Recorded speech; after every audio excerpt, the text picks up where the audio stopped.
You're listening to episode 81 of the Master Your Mind, Business, and Life podcast. This episode is seriously coming in at a perfect time. So perfect that I can't even believe how well it is aligned. This is not the first time that we've discussed astrology on the podcast, but each time we do, we dig a little bit deeper into it to help us become more aware. The first time that we talked astrology was with Soulshine Astrology when Natalie navigated us through Mercury retrograde. Then last summer, the beautiful soul Natasha of Astrotosh walked us through our birth chart and really helped us understand the power of our sun, moon, and rising signs. But today, we're sticking with the vibe of forecasts for the year of 2020, and you are getting a big dose of astrology. Evolutionary astrologist Christina Caudill is guiding us through what we can expect this year. And as a big hint, it all kicks off in a very big way in just 2 days on January 10th. So consider this your official invitation to get really aware about what is about to happen in the universe. Don't forget to share this episode with a friend or do it on social media. Take a screenshot that you're listening and tag us in it at MindBizLife. When you share, you help get this podcast into the homes, cars, and earbuds of many. Are you ready to meet Christina and find out what kind of astrological happenings we have to look forward to this year? You know what to do. Tune in, turn it up, let's go. You're listening to Master Your Mind, Business, and Life. Conversations with everyday world shifters, truth seekers, and rule breakers. Here's your host, Lauren Smith.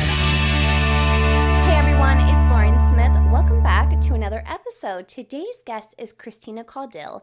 Christina is an evolutionary astrologer and the host of Radiant Astrology podcast. Hi Christina, welcome to the show. Thanks for joining me today. Thank you so much for having me. It's such a pleasure to be on your show, Lauren. Oh, thank you. You know, by the time this conversation launches and is shared with the collective, it will already be 2020 and we'll be in this new wave of energy. But before we go down the astrology rabbit hole, if you will, I would love to get to know you a little bit more. Have you always had a passion for astrology, or how did you get to the point of launching Radiant Astrology? Well, you know what? I have always had a passion for astrology, but because I'm so Capricornian, I think I spent most of my life fighting it, and thinking I need to do something more practical. But that Scorpio moon of mine said eventually won out. And I realized how powerful it is, not only for us to get a sense of, what's happening in the world, but what is our potential? The type of astrology that I practice is called Evolutionary Astrology, and that's developed from the viewpoint that we were each incarnated with a soul intention, and the soul has its own intentions for our lives, even beyond what we want for ourselves. And that soul is wise and really wants the best for us. And so the more that we can engage with our astrology chart as a message from the soul, then we can really get more satisfaction out of life at a soul level. Oh, I love that so much. And just connecting with your highest self can sometimes not even sometimes, always gives you more guidance. So I know having this information and understanding your birth chart can also unlock a lot that maybe you weren't in tune with.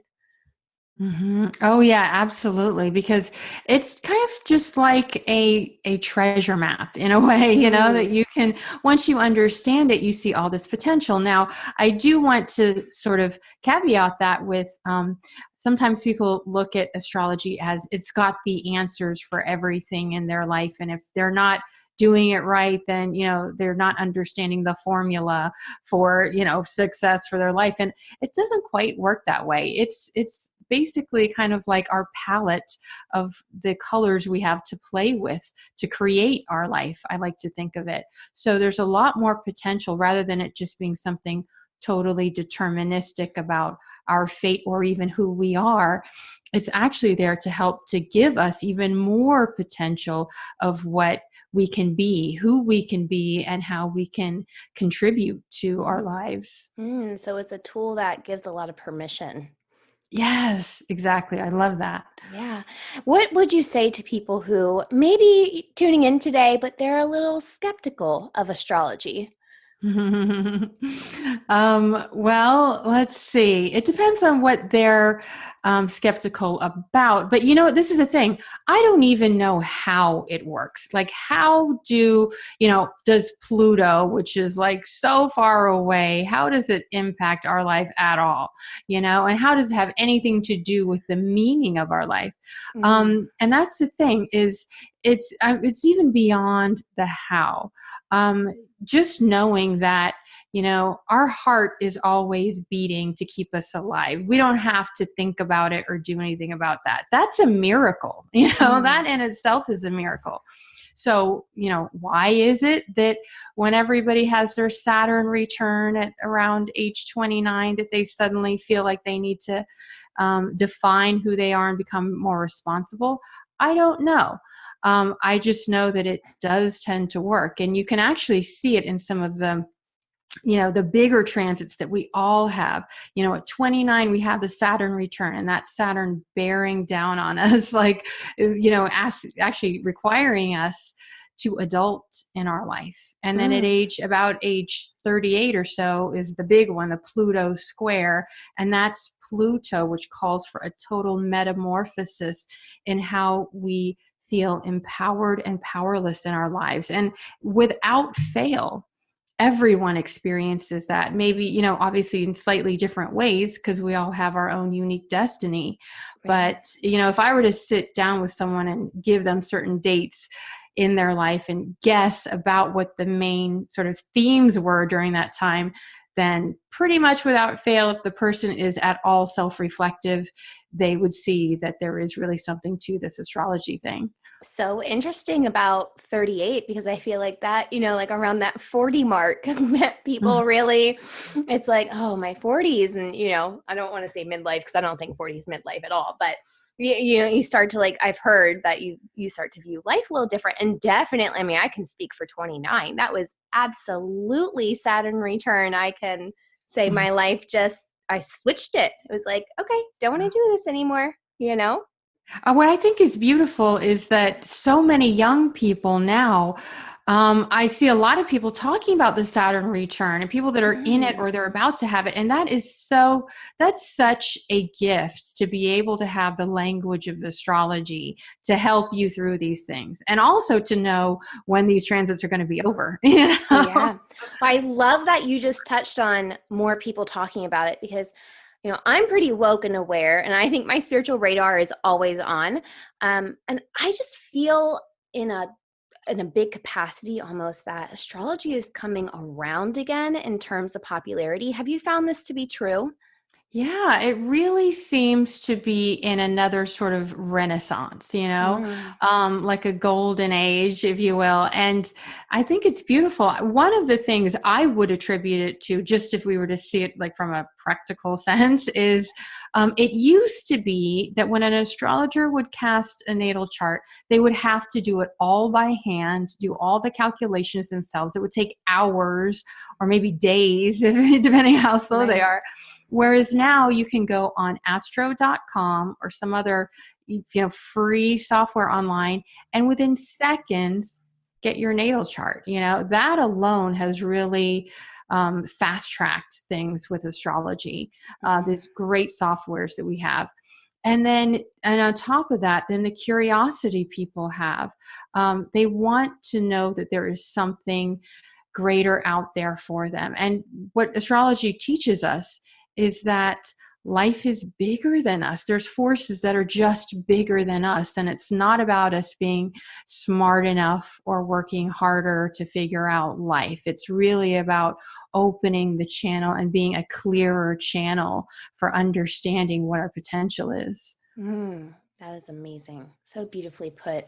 I love that you hadn't touched on that. It's feeling like a little bit of the Renaissance, because I keep hearing reading, I should say, from various sources that there's going to be this big energetic shift in 2020. Is this true? And if so, why is it? Oh, yes. So I don't know what date you plan on releasing this podcast, but I hope it's before January 12th, 2020, because There is a shift there. Now, when we think of like these major shifts, when we look at a date, that may or may not be like something specific happening, on that day, but that just means a new era beginning. And there's a few things happening.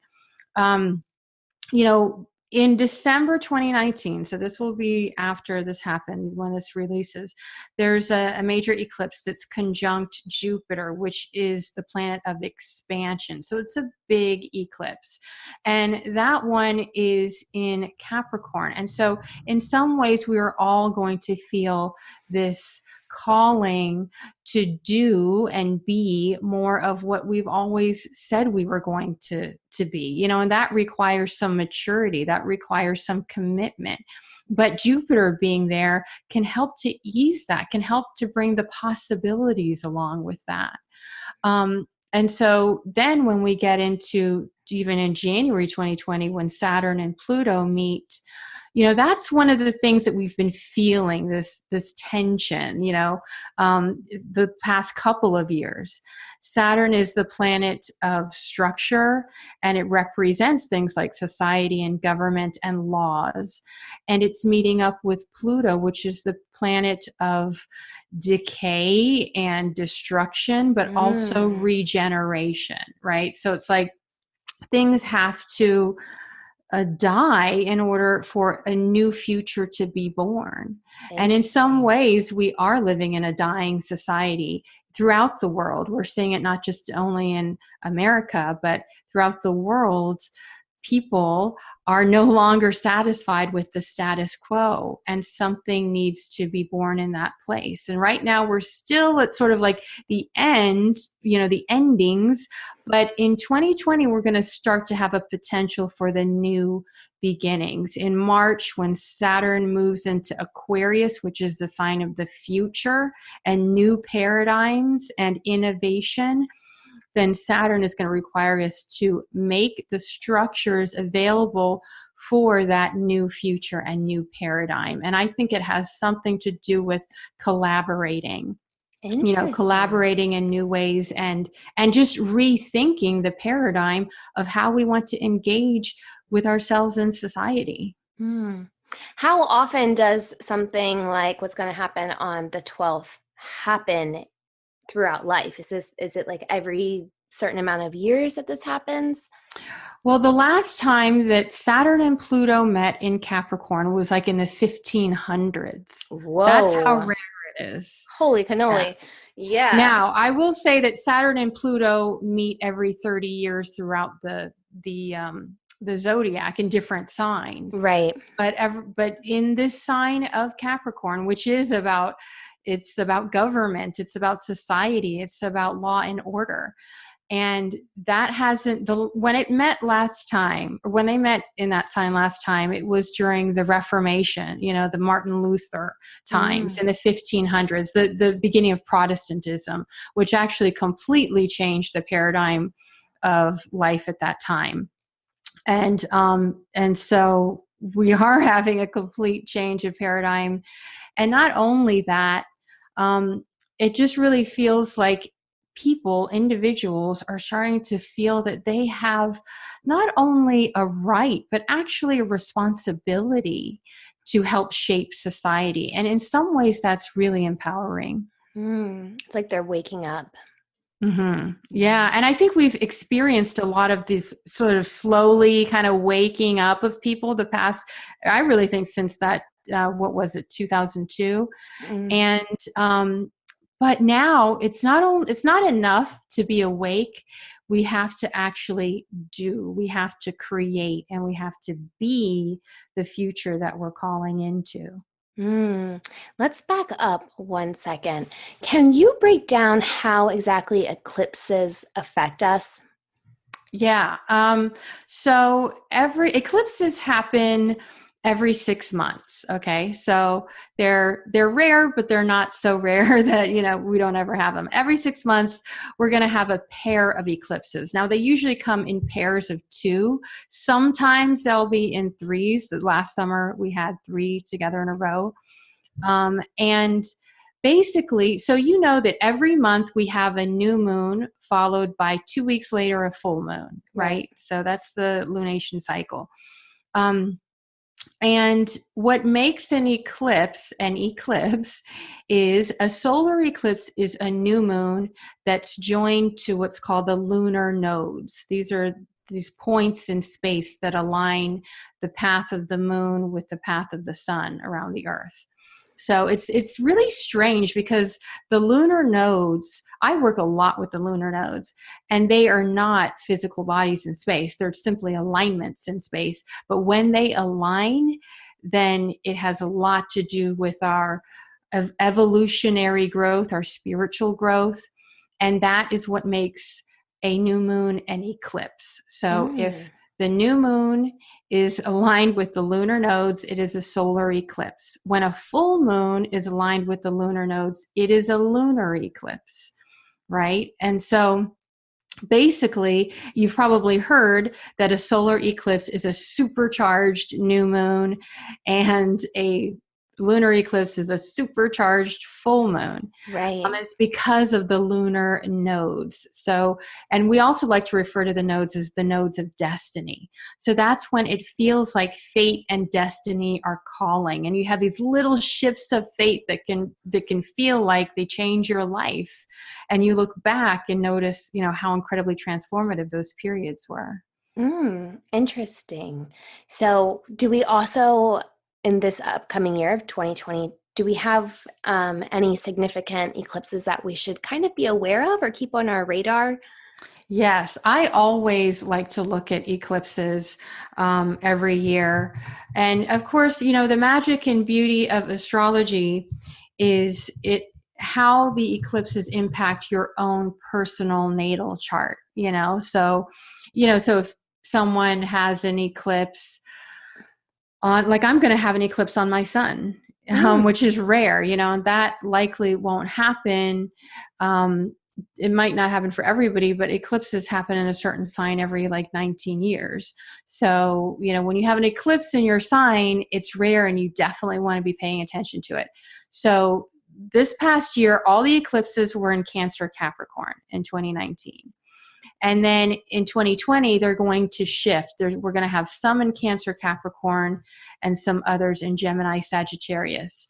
So those signs need to pay a special attention to them. Also, any of the cardinal signs, that's Aries, Cancer, Capricorn, and Libra, they need to pay attention to the Cancer Capricorn eclipses, which will be, let's see, as I said, in December, the day after Christmas, 2019, there's an eclipse in Capricorn. So Capricorns, pay attention. And that's the big one, like I said, because Jupiter is involved. That's an expansive one. And any solar eclipse, as I said, since it's a new moon, that means it's a seeding moment. So it's important to be seeding your intentions and to understand that will take time to flower, right? Just as you put a seed in the ground to grow a plant or a flower, solar eclipses or any new moon is a moment of seeding something for future growth. And then 2 weeks later, we have the lunar eclipse, right? So it's the pair eclipse. And that will be January 10th at 20 degrees Cancer, right? So that's another, and the Cancer Capricorn axis. And that's just before this huge alignment with Saturn and Pluto. So January 10th through the 12th, in the collective will be, major turning points. So whatever is happening, we can see that as it's an ending leading to a beginning.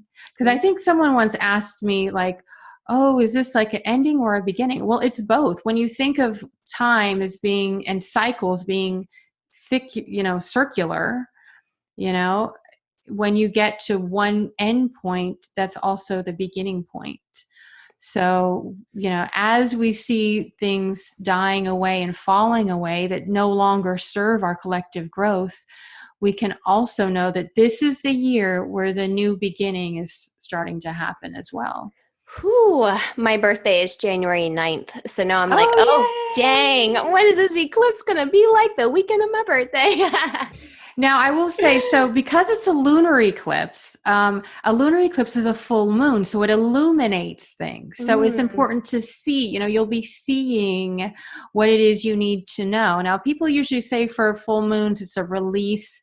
You need to let go. I mean, I don't know if that's always true. I think it's true that, I think depends on what else is happening with that eclipse, but it is a moment of culmination, right? So if I were you, I would be looking at the solar eclipse from July, July yeah, 2nd. Like look back around July 2nd, that was 4th of July for us. We can always remember that. yeah. Like what kind of intentions were you seeding at that moment? Because some of them are going to come to fruition at that January lunar eclipse. Interesting. And when you said that the cardinal sign should pay attention, is that only if that is your sun sign, or is that also if it's your rising sign as well? Definitely rising too. Okay. Yes. Mm-hmm. Mm. And so, I mean, I think everyone should be paying attention to Yeah. eclipses. I mean, we have it all, right? But again, you'll likely mostly, those of us that are in the cardinal axis, we will feel it most. Now, then in the summer, June and July, there will be 3 eclipses in a row. Now, those are always crazy times because it's like you need to pace yourself because there's a lot happening, Yeah. And that's when we first have the introduction to the Sagittarius, the Gemini Sagittarius axis. So the June 5th eclipse is going to be at 15 Sagittarius. That's a lunar eclipse. Again, lunar eclipse is when things kind of like, come to fruition. They can be more intense and more emotional, usually, the lunar eclipses, because it's, it's all about the moon being eclipsed. And then we'll have another Cancer Capricorn pair with that as well. So kind of like no one's safe from that. We'll all be in it together in the summer.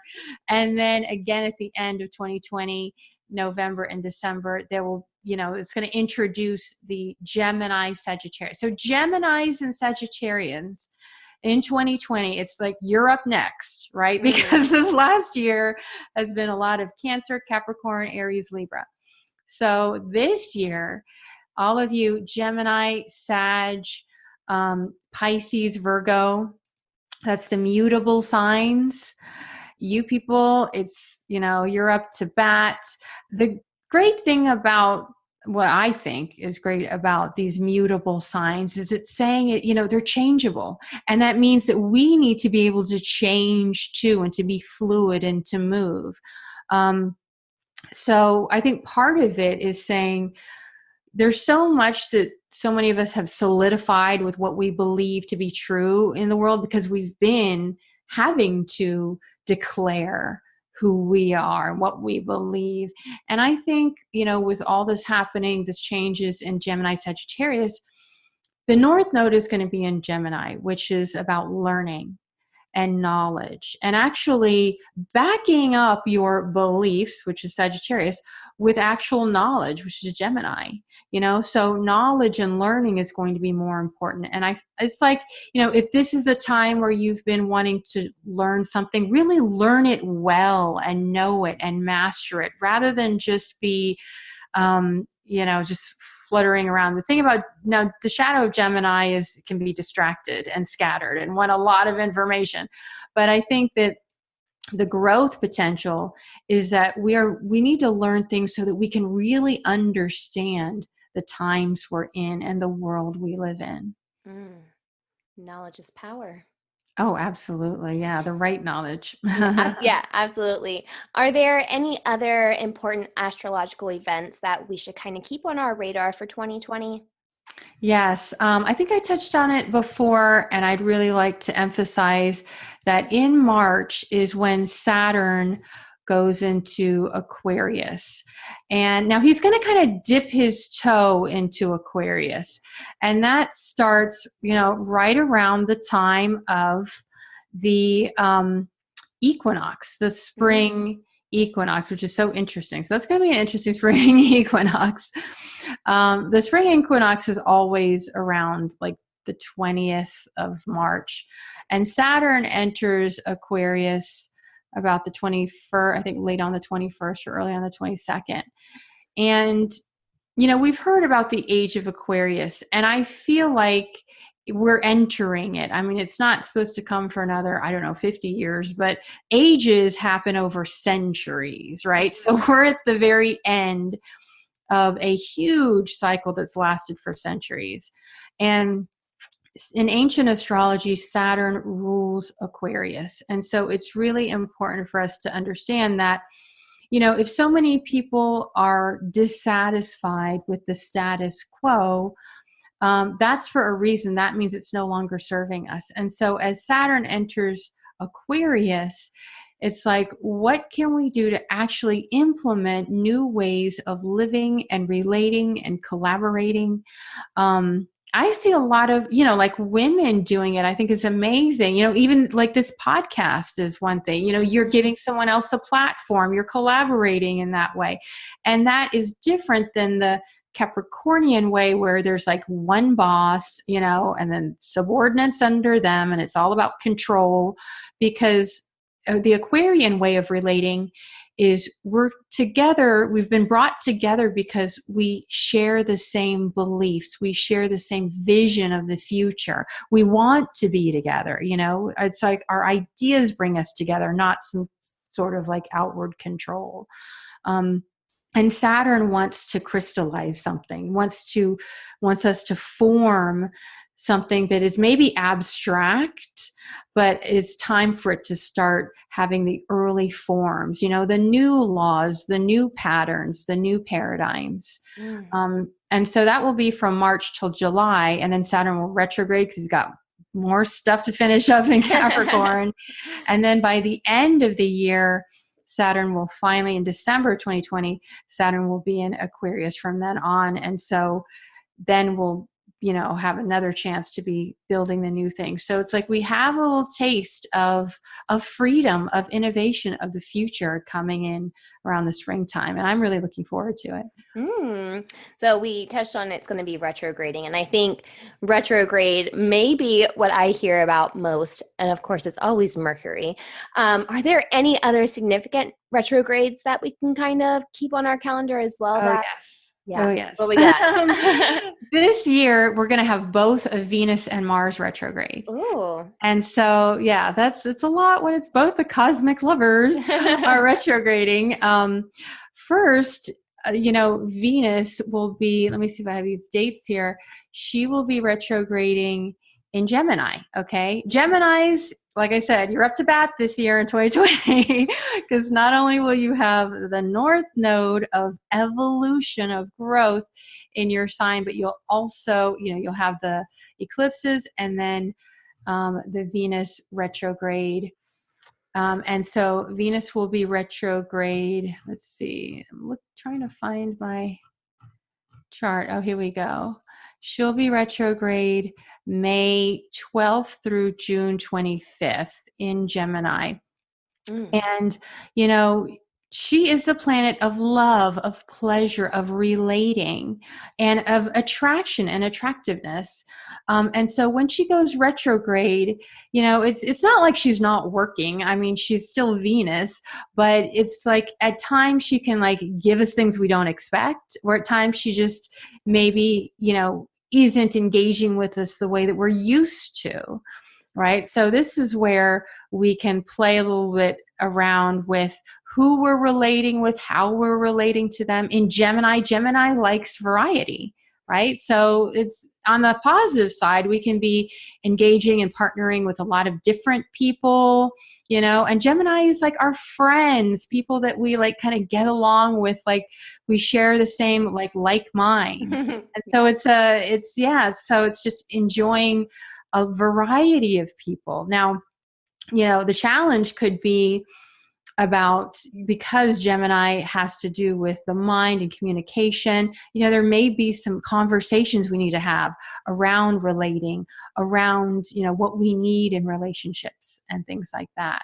And also I've often heard they say that astrologers say, don't get married during a Venus retrograde because during that time, you might not be quite feeling the love and you don't really know why, and we don't want to really make it mean too much because we wait till the retrograde is over to see, okay, so what was the lesson in that? But sometimes Venus, throws us a curveball so that we see how do we relate when we're not quite feeling the same way. We're not quite feeling the love, or we may be feeling a little bit off. And it might even just be, we might not be feeling attractive ourselves for a time. And so it's about learning how to relate to your Venus in new ways. Interesting. Well, that's kind of an interesting period too. That's happening in the spring when most weddings occur, May to June. Oh my God, you're right. I didn't think about that. Oh, dang. I'm just thinking of like all these Florida weddings that I always see, like on the beaches. I'm like, oh man, what a time to be alive. Okay. So what was the other retrograde that you mentioned? So we have Saturn and then. What is Mars? Mars. So Mars, and this is an interesting one because when Mars goes retrograde in a sign, he usually spends a long time in that sign. And so, because Mars usually, is kind of a fast mover. So he's always moving around. But he will be in Aries. Now, Aries is a sign he rules. It's the first sign of the zodiac.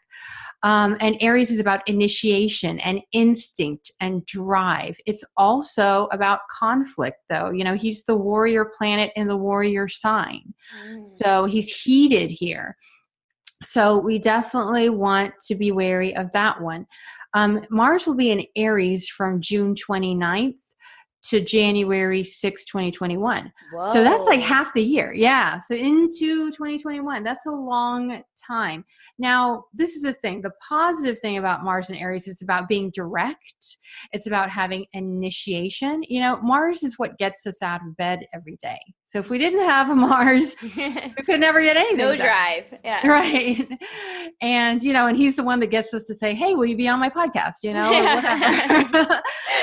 Initiation. And that can be good when we're initiating things. And I think we need that, especially when, like I said, we're building this new paradigm. And there's one thing to be feeling the pressure of what I should do. It's another thing to actually get up and do something, and that's Mars and Aries. Now, Mars will be retrograde in Aries from September 9th to November 14th, 2020.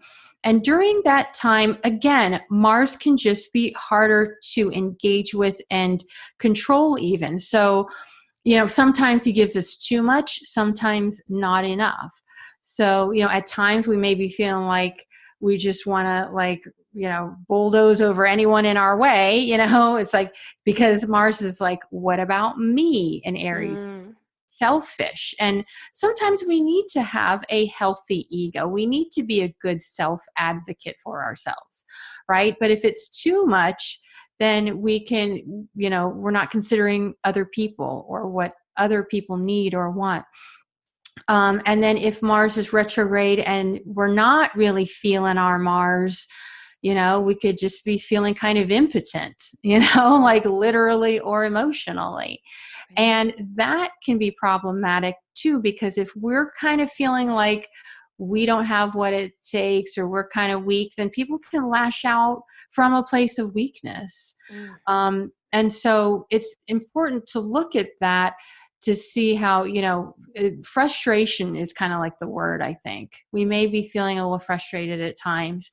And what I noticed the last time Mars was retrograde is, okay, so my Mars isn't working right, I need to find a different way to motivate myself, because Mars is ultimately about motivation. And if we're not motivated just energetically, is there other ways, can we maybe do what we need to do because we're inspired? Could we use more of our, Jupiter or our Venus because things, please us? So that's important. Why it's good to know your chart to see what else motivates you other than, straight up instinct. Right.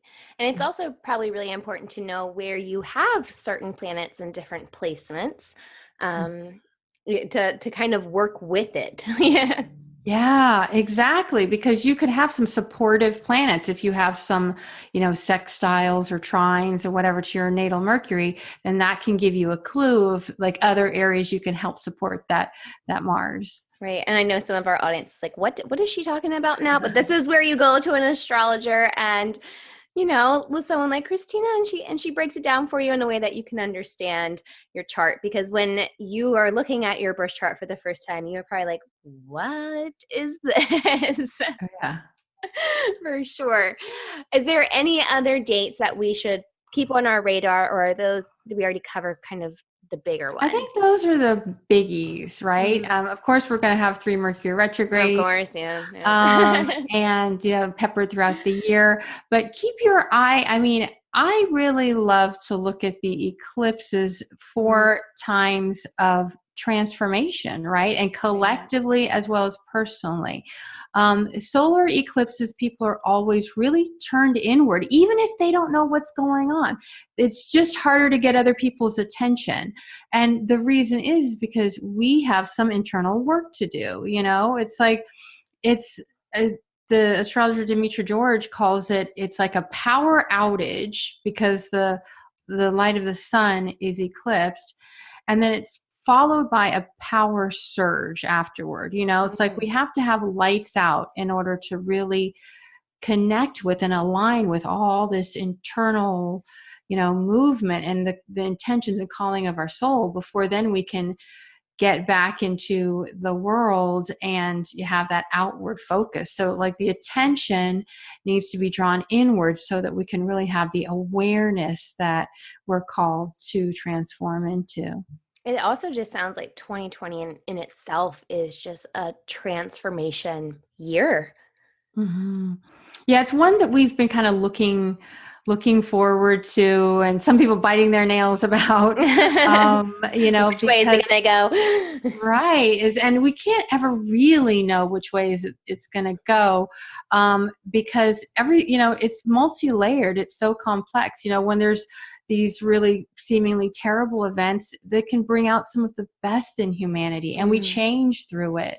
So we just really have to have the faith that we're aware that we are doing our work, that we're I think this year, like I said, there's so much of this mutable energy that we need to be on our toes and be willing to be fluid and move with the changes. And we have that potential because it's ready in the collective. Yes, I love that. We have so much to look forward to that, we don't even need to focus on bad things. I know that some people will, but there you've shown so much light of what we have to look forward to and how we can use that to our advantage.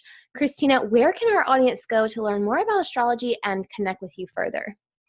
Yeah, well, they can visit me online at radiantastrology.com. I'm also on Instagram at Radiant Astrology, where I do my daily star casts and videos. And I love to just really teach about it. I mean, I use some astrology speak, like just enough so people can start to understand what planets mean what an aspect is. So if you're curious, you just start by following me or your favorite astrologer regularly, start, understanding the language. And then when you're ready, we have plenty of courses that we offer through New Paradigm Astrology that I also collaborate with. And we have an entire apprenticeship program about ready to launch. So really, this truly is a golden age of astrology. And there's a reason for it, because it's beyond just a hobby or something that is interesting or helps to sort of engage the monkey mind. It actually, as you can see, helps us to really have some insight on what all these transits mean and what is your place in the world. Yes, I love your daily post. I am a huge fan because so often I revert back to him like, okay, what's going on today, universe? What do I need to know? I even tell my husband sometimes, I'll be like, didn't you read my post this morning? Come on, get with it. Come on. Didn't you know? I love it. Thank you so much for bringing your light and wisdom to the show and giving us a glimpse of what we have to expect for in 2020. And thank you so much, Lauren. I mean, mastering your mind, business, and life. I mean, that's so important right now that we are whole human beings and that what we do in the world is a reflection of, who we're being and what our soul wants from us. So I love this work that you're doing in the world. And it's such important work. Thank you so much for doing it. Thank you. You just made my heart smile. Thank you. I know. Whoa, so much information. I suggest you go back and re-listen to the episode throughout the year as needed. I had to go back and listen and just write down certain dates to just, use as a reminder and a guide as we navigate this entire year. I also asked Christina if she and I could reconnect midway through the year to get an energy update just to see where we are. She said she was happy to do so, so be on the lookout for that episode in a few months for a follow-up conversation. I really do encourage you to connect with Christina on Instagram. I am for real when I say her Instagram is so informative and filled with great content. I've linked her website and social channels on this week's episode notes found on mindbizlife.com. And hey, if anything resonated with you today or you had an aha moment, I encourage you to share this episode with a friend or leave a review on Apple Podcasts. Also, don't forget to connect with me on social media. I'm everywhere at mindbizlife. I'll see you back here on Friday for an episode of Fuel Your Life Friday. And of course, next week for another conversation where I'm hitting you with another 2020 energy update on a whole different topic. Until then, remember, every level of life is an opportunity to grow. Be well, my friend.